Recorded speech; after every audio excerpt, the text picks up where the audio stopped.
हर हर महादेव। शिव गुरु महाराज की जय। मैं एक शिव गुरु का कथा सुनाने जा रही हूँ, पूरा देखिएगा, नहीं तो आधा अधूरा देखने में शिव गुरु का जो है अपमान होता है और पूरा देखने से ज्ञान होता है। पूरा देखिएगा। एक गांव में जो है एक राजा रहते थे और वो राजा जो है उनके घर में एक लड़की का जन्म हुआ। राजा जो है दिखाने के लिए पंडित जी के यहाँ गए तो पंडित जी बोले कि आपकी लड़की तो बहुत भाग्यशाली है, बहुत अच्छी है, पर एक ही कमी है कि ये लड़की जब बड़ी होगी, जब अपने ससुराल जाएगी तो इसके पति खत्म हो जाएंगे, बाकी सब कुछ ठीक है। अब ये सुन करके राजा जो है बहुत चिंतित रहने लगे और उसके बाद जो है रहने लगे चिंतित। दिन पर दिन ऐसे ही करके काफ़ी दिन बीत गया। लड़की भी धीरे धीरे बड़ी होने लगी। जब बड़ी होने लगी तो करते करते अब लड़की शादी के लायक हो गई। उसके बाद वो अपने पिता की तरफ देखती थी, जब भी देखती तभी उसके पिता बहुत मायूस जो है बैठे रहते। वो अपने पिता से पूछने लगी, पिताजी आप इतना उदास क्यों रहते हैं, क्या बात है, आप बताइए ना।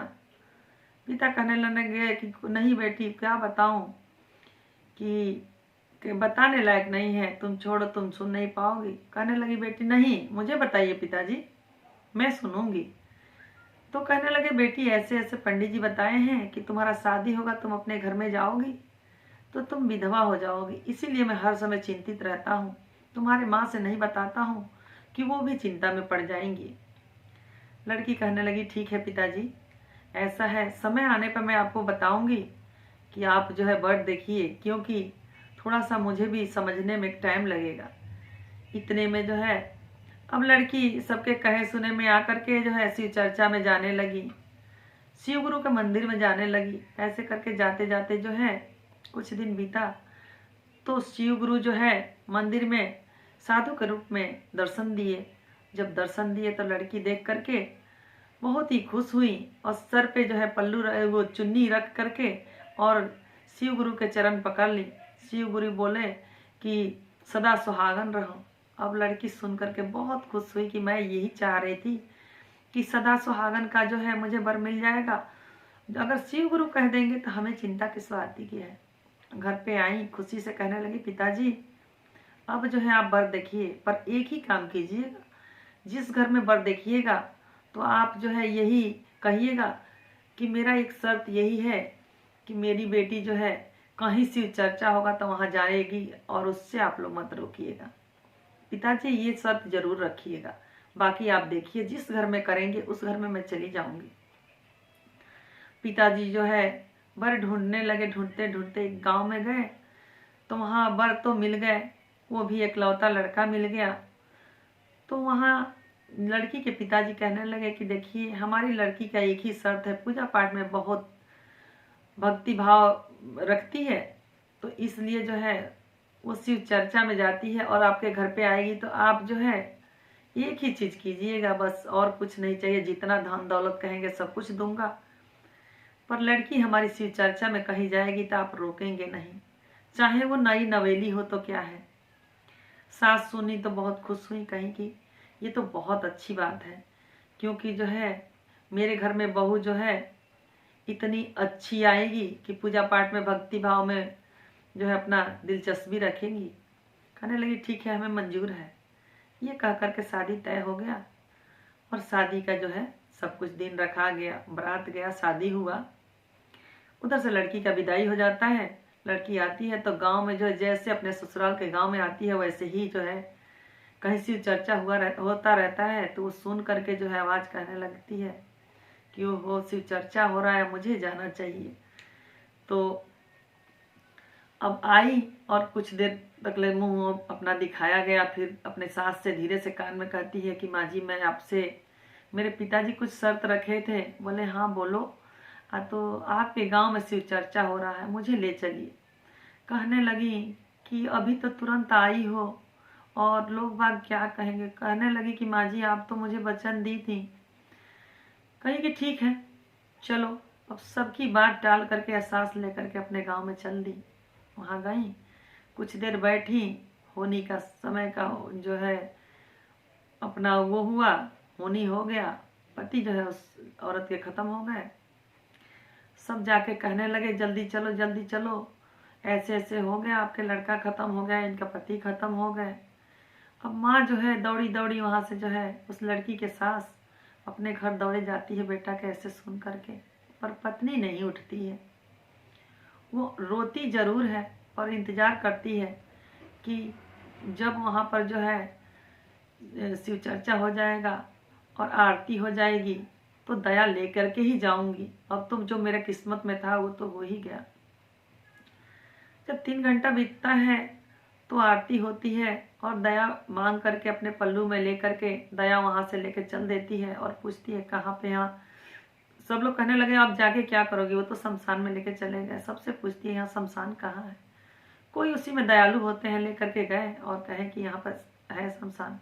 वहाँ गई, जा करके देखी, अपना रोई और रो करके शिव गुरु से क्या कहती है, दिहनी आशीषिया ये गुरु जी रही सोहागिनी,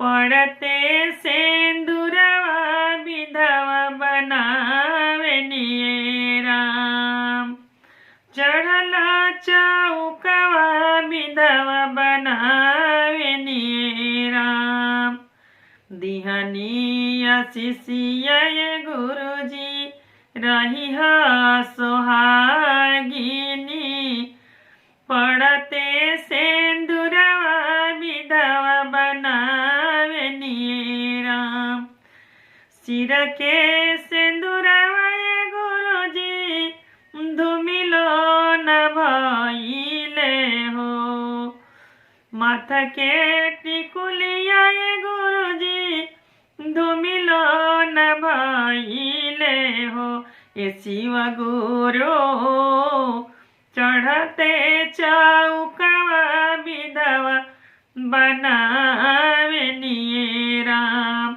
ये शिव गुरु चढ़ले चौकवा विधवा बनावे निये राम, हाथ के मेहदिया ये गुरु जी धूमिलो न भइले हो, हाथ के चूड़िया ये गुरु जी धूमिलो न भइले हो, ये शिव गुरु चढ़ले चौकवा विधवा बनावे निये राम, पायर के महावर गुरु जी धूमिलो न भइले हो, पाव के महावर गुरु जी धूमिलो न भइले हो, ये शिव गुरु चढ़ले चौकवा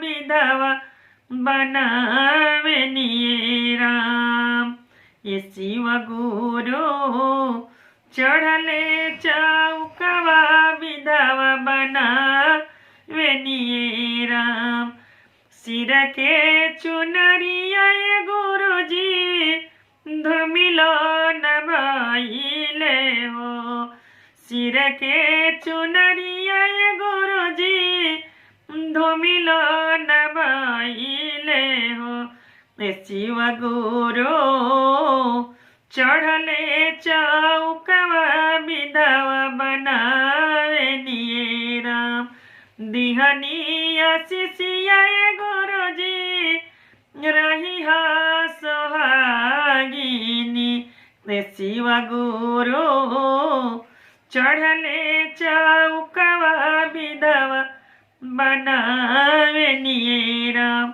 इतने में जो है एक साधु के रूप में एक वहाँ पे आते हैं, शिव गुरु साधु के रूप में आते हैं और आकर के जो है वहाँ अपने कमंडल से पानी निकालते हैं और छिड़कते हैं। इतने में वो जीवित हो जाते हैं और सास कहने लगती है बहू तुम बहुत अच्छी हो, इसके लिए हमें क्या करना चाहिए, हम भी शिव चर्चा करेंगे। तो कहते हैं पहले में दया मंगिहा दूसरे में चर्चा हो, ये सासू तीसरे में शिवा गुरु प्रणाम हो राम, पहले में दया मंगिहा दूसरे में चर्चा सासु तीसरे में शिवा गुरु प्रणाम नु